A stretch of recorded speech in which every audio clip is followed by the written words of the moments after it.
Hi guys, my name is Stephanie and I am back with another video. Today we're going to be talking about how to prevent kitchen sink clogs. So whether you have a garbage disposal or not, we're going to prevent clogs in both types of sinks. The good news is it's pretty easy to prevent kitchen sink clogs. It might just be a matter of changing your habits and doing a few preventative things every month to make sure that you're preventing clogs. Number one, and probably one of the most important things you can do, is to never let grease or oil get into your kitchen sink drain. So that means that you're making sure that you're cleaning out your pots and pans, getting rid of all of that oil, wiping it away with paper towels before you even wash your pots and pans. Even a little bit of oils and fat on your pots and pans or your plates can build up in your kitchen sink drain, and those fats will then start collecting little bits of food, and it will become a big clog over time. For number two, once a week, you're going to be rinsing out both of your sinks with a pot of hot water.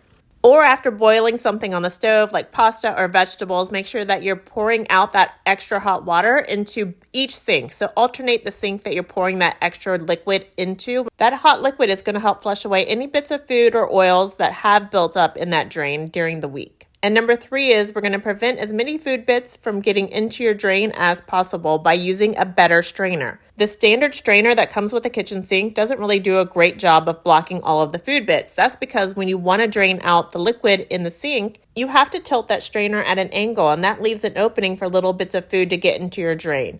I found my strainer on Amazon for less than $10. You can find them probably at Walmart or other hardware stores possibly. But I'll link to the one that I got on Amazon just in case you need it in the description and in the comments. Tip number 4 to avoid getting kitchen sink clogs is to avoid putting certain foods into your garbage disposal.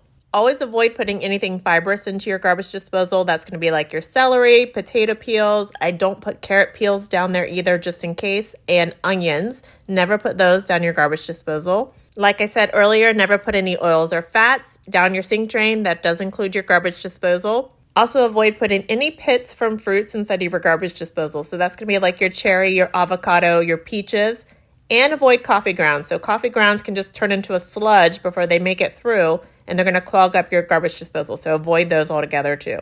And make sure that you always have your water running whenever you're running your garbage disposal. You want to make sure you always have enough water mixed in with that food so that everything can pass through smoothly through your drains. On top of making sure you have the water running while the garbage disposal is running, you never want to overload that garbage disposal too. So take your time while you're feeding food through that garbage disposal to make sure it's not getting too much food at one time, and again, making a thick clog that is not going to be able to pass through your drains. Tip number 6 is to also clean your garbage disposal regularly. So I like to do this once a month. I have a short video showing step-by-step how I do this, but basically what you're going to do is remove your splash guard, clean out inside of your garbage disposal, and run your garbage disposal with ice and lemon peels once a month to make sure that you're always cleaning out that garbage disposal and keeping it free of anything that could possibly lead to a clog. Tip number 7 is to pour 1 to 2 cups of vinegar down each drain once a month. So you're going to let that vinegar sit inside of your drain for 20 to 30 minutes before rinsing it away. That vinegar is going to help break down any, again, fats that have made it into your pipes or any little bits of food that might be building up along the pipe walls or in your P-trap. So let that vinegar work for 20 to 30 minutes, then flush it away with hot water.